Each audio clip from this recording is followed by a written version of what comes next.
శ్రీ విద్యాగణపతయ నమ, శ్రీమాత్రే నమ, శ్రీ ఉమామహేశ్వర పరబ్రహ్మణే నమ. ముందుగా పిఠాపురం గురూజీ యూట్యూబ్ ఛానల్ ప్రేక్షక మహాశైలకు నమస్కారం. ప్రధానంగా ఈ మధ్యకాలంలో దినఫలాలు, వారఫలాలు, రాశి ఫలాలు, మాస ఫలాలుగా చెబుతున్నటువంటి విషయాలు అనేటటువంటి దాని మీద అనేక రకాల మాటలు అనేటటువంటివి కామెంట్ల రూపకంగాను, కొంత పెద్దవారి మాటల రూపకంగాను విన్నటువంటి కొన్ని మాటలు మనం చెప్పుకుంటే కనుక, రాశి ఫలాలు ఎందుకు దండగా, దినఫలాలు లేవు, వారఫలాలు అనవసరం, ఇలాంటి మాటలేవో కొంతమంది పెద్ద పెద్ద స్థాయి కలిగినటువంటి వ్యక్తులు కూడా విమర్శాత్మకమైనటువంటి దృక్పథంగా మాట్లాడినటువంటి వాటి వలన వీటి మీద అభిప్రాయం తెలుసుకునేటటువంటి వ్యక్తులు, తెలియచేసేటటువంటి వ్యక్తులు కూడా ఒకటి మాట అంటున్నటువంటి మాట ఏంటయ్యా అంటే, ఈ రాశి ఫలాలు దండగా అని. నిజంగా రాశి ఫలాలు దండగా అంటే రాశి ఫలాలు దండగా కావు. అవి మనిషి యొక్క మనస్సును, జీవన దిశను అర్థం చేసుకోవడానికి ఉపయోగపడేటటువంటి సాధనాలు అవి బాధ్యతాయుతంగా అధ్యయనం చేసినటువంటి వ్యక్తి చేసినప్పుడు అవి అభివృద్ధికి దారి చూపేటటువంటి జ్ఞాన మార్గాలు అవుతాయి. అవి దండగా అని అనిపిస్తే దాని అంతటికీ కూడా ప్రధానంగా ఒక కారణం చెప్పుకోవచ్చు.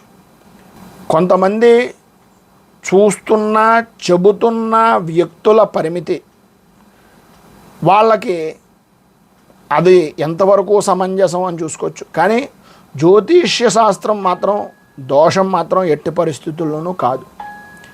రాశి ఫలాలు దండగా అంటున్నటువంటి వారికి సరైన సమాధానం ఇచ్చేటటువంటి దానికి ముందు నేను ఈ ప్రశ్నను రెండు కోణాల్లో పరిశీలించి చెబుతున్నటువంటి మాటలు. ఒకటి శాస్త్రీయమైనటువంటి విశ్లేషణ కోణంలోను, మరొకటి భక్తి, ఆచార, విశ్వాసాల కోణంలోనూ ఆలోచించినటువంటిది. ఇది ప్రధానంగా అలా ఆలోచిస్తే మాత్రమే అర్థమయ్యేటటువంటి శాస్త్రం ఇది. ఇక రాశి ఫలాలు అనేవి మూఢనమ్మకాలు అని చెప్పేసి అనుకోవచ్చు. రాశి ఫలాలు అనేటటువంటివి మూఢనమ్మకాలు కానే కాదు. ఎందు గురించి అంటే, రాశి ఫలాలు జ్యోతిష్య శాస్త్రంలో భాగం. అది గణితపరమైనటువంటి ఖగోళ శాస్త్రం ఆధారంగా ఉంటుంది.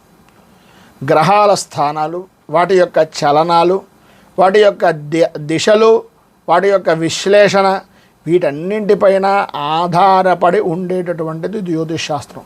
ఉదాహరణకి నవగ్రహాలు ఒక వ్యక్తి జన్మ సమయంలో ఏ రాశిలో ఉన్నాయో చూసి వారి మానసిక స్థితి, ఆరోగ్యము, వృత్తి, కుటుంబ జీవనము, వారి యొక్క వ్యవహార శైలి వంటి విషయాలపై ఏ విధంగా ఇవి ప్రభావాన్ని చూపిస్తాయి అనేటటువంటిది అంచనా వేయడం అనేటటువంటిది జరుగుతుంది. మన చరిత్ర అనేటటువంటిది, మన చరిత్రకారులు అనేటటువంటి వారు ఆధారంగా చూస్తే భారతదేశంలో కొన్ని లక్షల వేల ఏళ్ళుగా రాజులు, మహారాజులు కూడా జ్యోతిష్య ఆధారంగానే నిర్ణయాలు అనేటటువంటివి 100% తీసుకున్నారు. అనడంలో ఏ విధమైనటువంటి అనుమానం లేదు. దానికి ఉదాహరణగా చెప్పుకోవాల్సి వస్తే, నేటి విజయనగర సామ్రాజ్య స్థాపన అనేటటువంటిది కూడా ముహూర్తం నిర్ణయాన్ని బట్టి, శంఖనాదాన్ని బట్టి నిర్ణయించారు అనేటటువంటిది చరిత్ర చెబుతున్నటువంటి యథార్థమైనటువంటి సంఘటన. మనం అనుకుంటున్నటువంటి దండగా అసలు ఏ దండగా అనేది ఆలోచిస్తే, అందులో ఉండేటటువంటిది ఏది దండగా అనేటటువంటిది ఆలోచిస్తే, రాశి ఫలాలను దండగగా భావించేటటువంటి వారు తరచూ అనుభవం లేని వ్యక్తుల యొక్క వీడియోలు చూడడం కానీ, వారిని సంప్రదించడం వలన కానీ, లేదా వాస్తవ జ్యోతిష్య శాస్త్రం కన్నా రకరకాల మాధ్యమాలలో రకరకాలైనటువంటి రోజు చదువుకునేటటువంటి విధి విధానాల్లో వచ్చే సరళీకృతమైనటువంటి ఫలితాలపై ఆధారపడినటువంటి వాళ్ళు మాత్రమే తప్ప, నిజమైనటువంటి విధానంలో జ్యోతిష్య శాస్త్రాన్ని అర్థం చేసుకున్నటువంటి వ్యక్తి దగ్గరికి వెళ్ళినటువంటి వాళ్ళు ఈ మాట 100% మాట్లాడరు అనేటటువంటిది నా అభిప్రాయం. ఎందులోనో కానీ ఒక జోక్గా కూడా చెప్తారు ఏదో సినిమాలో, ఏమంటే ఈరోజు మనకి దిన ఫలితాలు చెప్పేటటువంటి అంటే మ్యాగజైన్లో వేసేటటువంటి పేపర్లో ఈ జ్యోతిషీయ కాలం ఖాళీగా ఉంది, ఏం చేయమంటారంటే ఏముందిరా ఇవాళది ఆవాళ్ళది అది ఇది రేపటిది నిన్నటిది 4-5 కలిపేసేసి ఎవడ చూడొచ్చాడు అని. అంత దారుణమైనటువంటి విధానంలోకి జ్యోతిష్యం అంటే మనిషి యొక్క వేదానికి సంబంధించినటువంటి అంగాల్లో జ్యోతి అంటే వెలుగునిచ్చేటటువంటి దాన్ని అంత హేళనగా చేసేటటువంటి విధానంలో చూపించడం కూడా జరుగుతున్నటువంటి పరిస్థితులు. నిజమైనటువంటి జ్యోతిష్యం అనేటటువంటిది గోచార గణితంగాను లేదు, పరిపూర్తి జ్యోతిష్యం కావాలి అనుకుంటే కనుక జన్మపత్రిక, గ్రహస్థితి, దశ అంతర్దశలు, కేంద్ర కోణాది బలాలు, అలాగే దశాధిపతుల యొక్క అంతర్దశల్లో ఉండేటటువంటి విదశలు, సూక్ష్మదశలు, ప్రాణదశలు, వీటన్నింటి మీద ఆధారపడి వాస్తవిక వ్యక్తిగత విశ్లేషణ అనేటటువంటిది జ్యోతిష్యము.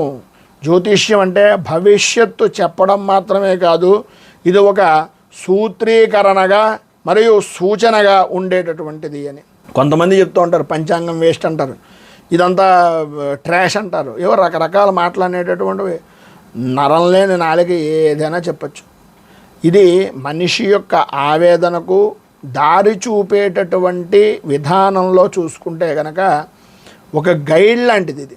ఉదాహరణకి వర్షాకాలంలో మేఘాలు కనిపిస్తే వర్షం పడే అవకాశం ఉంది అని అంటారు కదా. అలాగే రోడ్డు మీద ప్రయాణం చేస్తున్నప్పుడు కొన్ని సిగ్నల్స్ అనేటటువంటివి కనిపిస్తాయి. ఆ సిగ్నల్స్ని బట్టి మనం ఎలాగ మన వాహనాన్ని చోదనం చేయాలి, ఎలా నడుపుకోవాలి అనేటటువంటి వివరాలు కనిపిస్తాయి. అలాగే గ్రహస్థితుల ఆధారంగా ఇలా జరగచ్చు, ఇది జరిగే అవకాశం ఉంది అని హెచ్చరించడం వలన ఆ ఇబ్బందుల్ని ఆ పరిష్కారాలతో కూడుకున్నటువంటి అధిగమించడానికి ఇది బాగా ఉపయోగపడేటటువంటిది అనేటటువంటిది గ్రహించాలి. ఇంకా పూర్తి విశ్లేషణ ఏదైనా కావాలి అని అనుకున్నా, నేను చెప్పినటువంటి సమాధానానికి మీరు సంతృప్తి పడ్డారు అని అనుకున్నా, ఈ వీడియోను ఒక లైక్ ద్వారా నాకు సపోర్ట్ చేస్తే మరింత మంచి మంచి వీడియోలను మీకు అందించేటటువంటి ప్రయత్నం చేస్తాను. అదే ఈ ఛానల్ని మొదటిసారి కనుక చూస్తున్నట్లయితే ఛానల్ని సబ్స్క్రైబ్ చేసుకుని పక్కనే ఉండేటటువంటి గంట సింబల్ని యాక్టివేట్ చేయడం ద్వారా నోటిఫికేషన్లు అనేటటువంటి పొందుతారు అని తెలియజేస్తూ, ఈ వీడియోపై మీ అమూల్యమైనటువంటి స్పందనను కామెంట్ రూపంలో తెలియజేయండి. అలాగే ఇది 10 మందికి ఉపయోగపడుతుంది అనే అభిప్రాయం కనుక కలిగినట్లయితే సోషల్ మీడియా ద్వారా షేర్ చేయడానికి ప్రయత్నం చేయండి. రైతు బాగుండాలి, రాజ్యం బాగుండాలి, దేశం బాగుండాలి, జవాన్లు బాగుండాలని మనస్ఫూర్తిగా కోరుకుంటూ స్వస్తి ప్రజాభ్యః పరిపాలయంతాం న్యాయేన మార్గేణ మహీమహీషాః గోబ్రాహ్మణేభ్యః శుభమస్తు నిత్యం. లోకాः సమస్తాः సుఖినో భవంతు.